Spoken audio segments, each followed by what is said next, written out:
Let's broaden out this discussion with our panel. Joining me here in the studio is Turkey's former Minister of EU Affairs and AK Party member Egemen Bagis. In Erzurum, we have Kamil Aydin.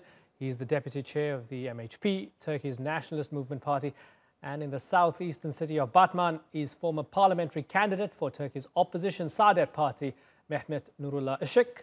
And we invited members of the main opposition party, the CHP, onto the program, but they declined. Be that as it may, Egemen Bagis, congratulations. Thank you. Just under 53% for the president. What kind of mandate does that give him and your party moving forward? After 16 years in government, having to deal with so many domestic and international challenges, Turkish people gave President Erdogan a very strong mandate. Most of his opponents thought he would lose in the first round and it would lead to a second round where he would no longer be able to govern. But he showed that there was overwhelming confidence. There are more than 11 million votes difference between him and the closest opponent that challenged him. This was a clear victory with, as I said, 22% difference. Right. So it's a very strong mandate, and the new constitution would allow him to form his cabinet as he likes and make the necessary appointments to different institutions of the government as he likes. And he would work with a strong majority in the parliament because the alliance he built with Dr. Bahçeli of the Nationalist Party of MHP has been very successful. Right. They have approximately 350 seats out of 600. Yep. Together, they will be able to pass the budget. They will be able to pass the necessary legislation. And I think Turkey will have a very bright future. Let me say this from the beginning. I think it's time for international investors to come and invest in this country because this is the time when Turkey is gearing to boom economically. Right. Okay, let's go to our man from the MHP, Kamil Aydin. It's interesting that a lot of people still don't accept that the executive presidency and the new constitution is a good idea. Muharrem İnce didn't want it, and he said if he was going to win, he was going to reverse it and go back to the old system. I want you to have a little listen to what Muharrem İnce had to say about checks and balances, and then I want to get your opinion on that after that. Have a listen. The new regime that takes effect from today onwards is a major danger for Turkey. A single party or a single person becoming the state and at the same time the executive, legislative and the judiciary is a problem of existence in itself and will continue to be a major danger for Turkey. So, Mr. Aydin, we have Muharrem İnce conceding defeat, saying, okay, there weren't major problems with the election. I accept defeat, but we're sliding towards one-man rule. Your response to him is what? Yeah, I think this is very typical of CHP, you know. I mean, because as the main opposition party, they have always insisted on doing, you know, just the other way around, what the government says or what the government does. But to be honest with you, you know, when we try to analyze the political adventure of the young Turkish Republic, you know, we can talk about the three phases. The first phase is the establishment phase. Then the second phase is the parliamentary system. But after the thwarted coup attempt on the July the 15th, everything, you know, turned upside down. And then we decided to have a very strong new system because we could not compete with the previous parliamentary system. That's why two parties come together and they organize a kind of people's alliance. And they said, yes, we need a very stronger one. Presidential system, and as we already, you know, name it as the star and the crescent. Star is the president, you know, who has the responsibility of organizing the government, and the crescent is the parliamentary support behind it. That's why, and you know, people found it very convincing. That's why, you know, we won it with the proportion of 53%. Right. Let me go to Mehmet Nurullah Isik. When I had you on the program last week, you were optimistic that this would go to a second round. Your party, Saadet Party, made a unique alliance with the opposition. In retrospect, after the election, you lost. Do you feel you made a mistake? Do you feel you backed the wrong horse? Well, thank you very much for having me over there again. and it is really nice to be here, to be with you again.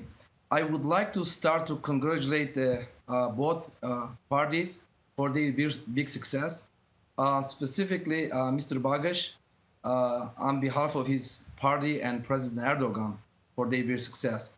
I believe the result of the election were surprised by probably 60–70% of the society in Turkey, including ruling party, because before the election, when we were talking to each other as a friend, within like a private conversation, they were planning to go to second round by themselves. So, including myself, my party, and probably the entire oppositions, we were very surprised for the result. Yes, I don't think that we made a mistake.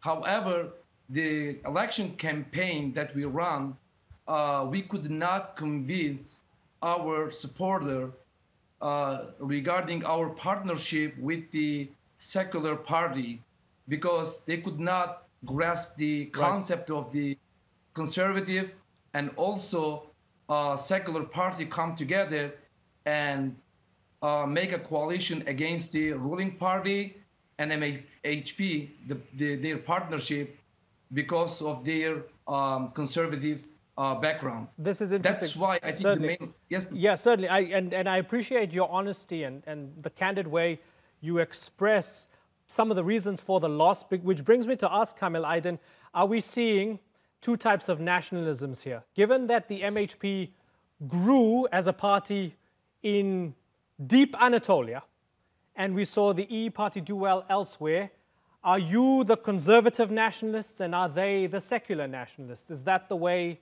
it's now split? Yes. MHP is a very, very strongly established and very well-rooted party, you know. And the main pillar of our party is looking for the good of people and the country.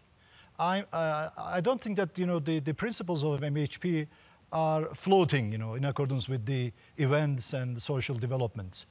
And but I cannot say the same thing for the E party, you know. And MHP has always been keen on the ethics of politics. And in the last political developments, you know, regarding the country, and we see that, you know, we should establish a very strong system and we should support it. Why? Because it is necessary for the unity of people as well as the country. That's why our sense of, you know, nationalism, our sense of conservatism is nothing to do with the politics. It's for the everlasting good for the nation and everlasting good for the country. Okay, Egemen Bagis, I know you want to add to that, but let me ask you another question. You can fold it into the answer to that. Do we have to give credit to Muharrem İnce given that he passed 30%? Previous times in the past, when we saw Kemal Kılıçdaroğlu, he was, I don't know, hanging at about 25% or so. He passed 30%. He injected an energy into the electoral campaign. A lot of people, a lot of young people supported him. Do we have to give credit where it's due that this guy isn't going to go away anytime soon, and he's added something positive to Turkish democracy? Well, Mr. İnce does deserve credit for doing better than his party. He did 8 percentages better than his political party, and he did better than any other CHP candidate in the last 41 years. He is the first after 1977 to increase the votes of CHP to over 30%. Right. So he does get the credit, and I'm sure CHP base realizes that, but it's up to the people of CHP to decide who's going to lead them from now on. But it's evident that Mr. Kılıçdaroğlu was not as popular as Mr. İnce. However, in response to the question you asked, Mr. Isik, I want to say that Saadet Party, I think, was trapped. If they had joined the People's Alliance, along with MHP and the other organizations that chose to support Erdogan, they would have done much better because they would have a better chemistry with the parties coming from the right of the political spectrum. They chose to side with a party that abused them, that insulted them, that saw them as outsiders for decades, and they thought they could do something. The reason I'm saying they were trapped, in reality, we see the Kurdish party, HDP's vote, to be around 8% for their presidential candidate. But for the parliamentary vote, they received around 11.3%, which shows that they received support from somewhere else. And we know that CHP told many of their followers 1 out of every 3 votes in specific cities should be casted for HDP. In the meantime, CHP also worked along with E Party by sending 15 of their parliamentarians to E Party so that they would qualify to run as a new party in the elections, and then pull them back and then show them as candidates. Right. So Mr. Kılıçdaroğlu has carried 2 parties into the parliament. One is the PKK-supported HDP, the other one is FETÖ-supported E Party. And instead of supporting their allies, do we know Saadet, that FETÖ supported? E Party could not distinguish themselves from FETÖ. When Ms. Akşener was asked, her response was, if I was a member of FETÖ, I would be proud of it.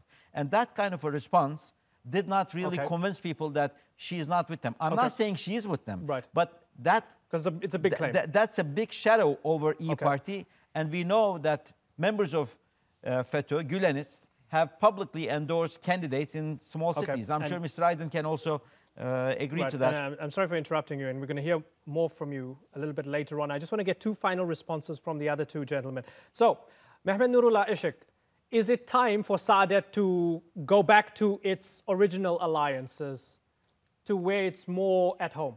I would like to remind Mr. Bagis that the election is over and he can stop use polarization as an election, as a main strategy of election campaign. Yes, as Mr. Bagis mentioned, the chemistry between Saadet and between AKP will be much better. However, the condition that the AKP were offering Saadet Party was totally unfair. The AKP was not seeking a partnership with the Saadet Party. They were seeking to Saadet Party, close the party and participate them and be out of the Turkish political life.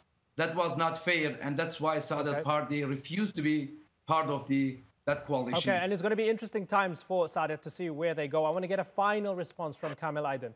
Mr. Aydin, what's the top priority? There's a new mandate for President Erdogan, the AKP and the MHP, in which you are part of an alliance. What's the first thing that needs to be done by this new government? Yes, I think as far as MHP is concerned, we have given our priorities to the country and the people first. Then we said, our party and ourselves. And I think more or less this is the basic principles of the People's Alliance as well. Why? Because the president says, and in accordance with their own expressions, they talk about the Rabia, slogan, and they say, one country, one nation, one people, one flag. I think this should be the basic motto of this new government. And if we try to focus on this, the priority, I think we are going to get rid of all the problems in the future. Otherwise, honestly, we have already started to struggle heavily against any kind of terrorism inside as well as outside the country. Why? In order to secure ourselves. Because if, we cannot talk about security, we cannot talk about welfare. So within these 2 things, I think the priority is given to security. If we are secure at home and in the world, I think Turkey is going to face a very good future. Okay, well, the Turkish people have decided. It remains to be seen how this government takes that mandate and puts it into practice. We're going to broaden this out into foreign policy in a few moments, but for the moment, I have to thank you, Kamil Aydin and Mehmet, Nurullah, Isik. Thank you very much for joining us here on the Newsmakers. Egemen Bagis, stay where you are.